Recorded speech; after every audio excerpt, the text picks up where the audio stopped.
House Benghazi Select Committee Chairman Trey Gowdy joins us. Good evening, sir. Good evening. How are you? Very well. So after this investigation, I know it's still ongoing, have you determined who it was who made decisions on whether or not there'd be increased security at the Benghazi consulate from those multiple requests? Well, we heard for several hours yesterday that it wasn't her. She was very clear about that she takes responsibility, but apparently not for the request for more security. We know the ARB went up to a certain level. We continue to believe, but we're going to have to develop the facts, that there was an intermediary level of scrutiny or leadership that escaped consequence. I'm not going to give you a name because it wouldn't be fair to that person, but I can tell you that if her position is, despite what the previous ARB said about taking personal responsibility and personally review it, if her position is that she didn't do it, then we need to find at what level that decision was made so we can make sure it never happens again. All right. I assume that is it one person who got multiple requests? And has that person been interviewed by you yet? And if so, will that transcript be released? That person has not been interviewed by us yet because, and you heard his name yesterday. In fact, you heard Susan Brooks say we have some of the emails, but not all of the emails. In fact, we don't have most of the emails. What's interesting also, Greta, is this person was actually part of the ARB selection process. So this person helped pick the members of the ARB who magically did not include him in the list of people to be disciplined because of the security failure. So, all right, so why, we should know that person, shouldn't we? I mean, that should be out in the open. If we're going to fully investigate that, we need to know who's the one who got the requests and either ignored them or said no. And you will know, I promise. You'll know when it ends exactly who that is. Okay. Yesterday, there were lots of requests for the transcript from the testimony of Sidney Blumenthal. There was a vote by that saying that we can't have it. Why can't that testimony be released in its full in terms of transparency? You know, Greta, I've probably been ruined by what I did in a previous life. I just don't think you ought to look at 1/54th of anything. And if you've done 54 interviews, and the only ones they're clamoring to release are two folks that were the closest friends of the former Secretary of State, why not the DS agents? Why not the contractors on the ground? Why not those? Well, why not those? To that point, I went downstairs this morning and I told my folks, send all the transcripts to be cleared. And when I say be cleared, I'm not going to have any identifying information that's going to jeopardize anyone. Send them all to be cleared. If we're going to release one, we're going to release them all because I want folks to see that this is a serious investigation into all aspects of Benghazi. And the best way to get that point is to look at all the transcripts, not one of them. All right. So is there a commitment from you, minus the national security issues or someone's going to get hurt, that we will see all of Sidney Blumenthal and everybody else's transcripts? So there will be transparency. There is there was going to be transparency no matter what. It's just a question of when. My preference was to wait until the report is released so you can cite the transcript with specificity and particularity. That's the way I think you run serious investigations. Congressional investigations are a little bit different. So they want me to release one transcript out of 54. That doesn't help anybody. So if we're going to release one, let's release them all. But I'm going to go through the proper steps and make sure there's no classified material. I'm not going to endanger any of the witnesses. But if we're going to release one, we're going to give the American people a full view of everything this committee has done. All right. Well, I lean towards transparency for all of them. All right. Leader Pelosi today has said that Democrats may walk from the committee. Your thought on that if they do? Well, they haven't been a ton of help so far, but I hope they don't. We have about 20 more witness interviews, including General Petraeus. We want to talk to Leon Panetta. We have to talk to Susan Rice as soon as we get the full complement of her emails. There are a lot of people that need to be talked to before we can conclude the investigation. And ironically enough, Greta, privately, the Democrats, while not terribly helpful, are more helpful than they are in public hearings. So I hope that they will stick around. But if they won't, we're going to keep marching forward no matter what. Here's what I don't understand. Once our diplomatic post got attacked, it seems like our chief diplomat was in charge, where I think that it should have been the commander-in-chief and the CIA and the Secretary of Defense. Do you know where, for instance, the president was during those evening hours? Obviously, very different hours in Libya, but where was the president? Where was the Secretary of Defense? And where was the CIA director? Were they in charge of this? Well, we don't know yet. The White House, we believe, has agreed. Unlike any of the other previous investigations, we believe the White House has agreed to make certain witnesses available to us that will help us better understand that. Leon Panetta is on the list of people to interview. We've already interviewed Mike Morrell. We just did it in private and didn't leak it. So after you do Morrell, Petraeus is the next logical step. There were reasons that we could not interview General Petraeus earlier, as you may recall.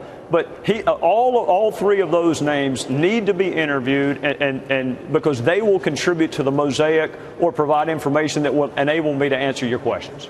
Do you agree with me that they're the ones that should have been in charge once we got attacked? I mean, that it's not even it's not even a diplomat's job. I understand why you interview Secretary Clinton. I understand her.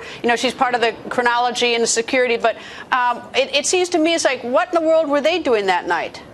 Well, I've been pretty clear, Greta, that of the three tranches with respect to Libya and Benghazi, she's integrally involved in the first one because that relates to the facility and the mission and the security. That middle tranche of our response during the pendency of the attacks, you've heard me say very little about what role, if any, she played or should have played. I mean, we learned yesterday that she didn't make certain telephone calls, but the reality is it's the commander-in-chief's responsibility to respond to military matters. And then the third tranche, the talking points, we did learn yesterday. We continue to see this public and private dichotomy between what's said privately versus what's said publicly. But Secretary Clinton is a very important witness for 1/3 of what we are looking at, that security piece. There are other witnesses that are more important for the other two. What I didn't understand was towards the tail end of the 11 hours is that the secretary said something about looking big picture, that video, that anti-Muslim video still had some role. Maybe I'm getting this wrong.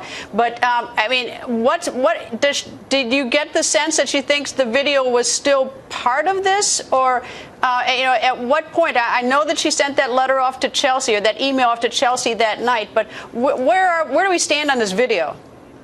Frankly, Greta, I think it depends upon the audience. If it's a public audience, there is one explanation. If there's a private audience, I'm not going to discuss her email with her family. How about what she told another foreign leader? She told the foreign leader that it had nothing to do with the video. So there's this dichotomy between what we tell the American people versus what we tell folks in private. And you see that dichotomy not just with the talking points, but frankly, also with the emails. We're going to tell the American people we've turned over everything, but when it comes time to tell a judge, we're going to use a bunch of lawyerly words that nobody understands what they mean. All right. I hate to be so hung up on this video, but, from the very beginning, from the get-go, I thought it was weird. I thought it was very strange. Is there any email, and I don't mean to be into conspiracies, but to suggest that was the line that was pushed because 5 days earlier, President Obama at the DNC convention had said that al-Qaeda was on the run, and he was still, even on September 20th, to Univision, which is 9 days after Benghazi, he's still pushing the video. So what was with the video? Well, think back to Susan Rice's 5 appearances on the Sunday morning talk shows, and think back to what the State Department and others were saying after she went on and repeated the narrative about the video. They knew it was false. So I don't know why the president was repeating something for which there was no evidence other than the fact that and it's hard to recall now, but we were in the throes of a presidential race then. And as we alluded to yesterday, the narrative was GM is alive, Osama bin Laden's dead, and al-Qaeda's on the run. So the narrative that you cannot have is, well, al-Qaeda is actually not on the run. They're actually at our facility in Benghazi, killing 4 people and setting the place on fire. That's a narrative you couldn't have. So yes, they went towards the video. Well, what I have to prove, and is there actually evidence? Is there any email or anything so far in what you've seen in any way to suggest that? Because naturally, I'm curious too. Is there anything to suggest that they kept pushing the video thing because and that there's an email that said we got to keep pushing this because we have an election or something even remotely like that? Well, how about the Ben Rhodes memo? How about the memo that started this select committee? which is that it was related to the video and not a broader failure of the policy. I don't know what gets any more clear than that you are instructing people to focus on something that is not true, so they will not focus on your broader policy in the region. I don't know what piece of evidence you'll ever get that's more compelling than that. All right, I don't have off the top of my head. Do you remember the date of that memo from Ben Rhodes? I can look it up. But I don't want to give you the wrong. It was sometime in September, because that was what was used to kind of help the administration folks that were going to be talking about it. If you listen to the people who were in Libya and Benghazi, they were saying not a protest. And if you listen to Secretary Clinton's private conversations, she wasn't talking about a protest or a video. It was only in public, when it came time to talk to the American people, that we heard this spun up story about a video. Was she fully cooperative yesterday? Are you satisfied with how she answered the questions? I mean, I don't know, you may have problems with her memory or whatever, but would you describe her as a cooperative witness? Well, she's a good witness in that this is not the first time she's appeared before a congressional committee. When I say cooperative, I think you'll note, Greta, I didn't cut her off yesterday. I let her answer the questions fully. I thought some of our questions were different, but frankly, I thought there was a certain familiarity to her answers. She's had 3 years. Was she being cagey and dodgy, or was she being straight? I'm going to have to let others judge that. I think on some responses there was a certain level of candidness, and on some responses, for instance, what are you taking responsibility for? I frankly still can't tell you what she's taking responsibility for, because the 3 things we think she ought to take responsibility for, she's kind of pushed that off on other people. So I'm going to let other people decide whether she was candid or not. She was certainly not cut off, and she was certainly given every opportunity to answer the questions. I thought the questions were new, but I thought the answers were a little old. In terms of the investigation, assuming that everyone complies in a reasonable time, and I realize that's been a struggle. You just got emails recently, and I understand that. When would you envision this being over, this investigation? Well, I met with my folks this morning, and my timeline remains the same. I want us to be through interviewing folks by the end of the year. And there's certain parts of the report, to the extent we've already interviewed that body of witnesses, there's certain parts of the report that can be written before then. But obviously you have to talk to the last witness before you can cite any facts or certainly draw any conclusions. My timeline has not changed. I would like it to be done before the end of this year. But that timeline also is dependent upon the White House, the Department of Defense, and the State Department giving me documents. One thing we learned yesterday, Greta, and you know, because you were a really good trial lawyer, witnesses are great. That's helpful. Documents are fantastic because their memories don't fade, and they say the same thing today, tomorrow, and the day after that. So we really need the documents if we're going to be able to do the job that these 4 people deserve. Do you have the sense, the sort of the guttural sense, that now the State Department has turned over every document it has, the White House has, and DOD has, and to the extent you get any out of the CIA? Or do you think that they're still sitting on some documents? Oh, there's no question they are. They would tell you that. They would tell you that they still owe us documents. They owe us the emails of Patrick Kennedy. They owe the White House, the Department of Defense. The State Department owes us a lot of documents. As you know, in this type of investigation, I don't have that many tools to make somebody give me documents. I can't send a U.S. Marshal. I can't send the FBI. I can ask. I can hold them in contempt of Congress. But that's political theater, and I've really tried to avoid political theater. I want the documents and not the drama. But I mean, you got to ask the folks in the administration, or better yet, my Democrat colleagues, who frankly have not lifted a finger to help me get the documents. I'd be a lot closer to being finished if they would help just a little bit. All right, you mentioned Patrick Kennedy, and of course I've looked through a lot of the documents. Is he the one who makes these security decisions? Has he testified before you? I mean, you said that you didn't want to name anybody, but his name sure has popped up. Well, his name does pop up a lot, and he's testified before Congress before. There is documentary evidence that he is in the chain on certain security decisions, and he was not disciplined by the ARB. Did he help form the ARB? Well, this is what my limitation is in life. I want to give him a chance to explain it before I draw a conclusion. I know that doesn't work in politics, but it works in our old job.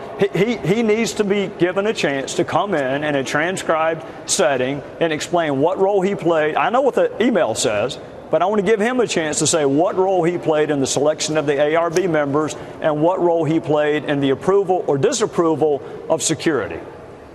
Would you be willing to have the former Secretary of Defense, who was Secretary of Defense on the night of Benghazi, testify in open like yesterday with Secretary Clinton so that we can see, because we were under attack that night, to see what he has to say?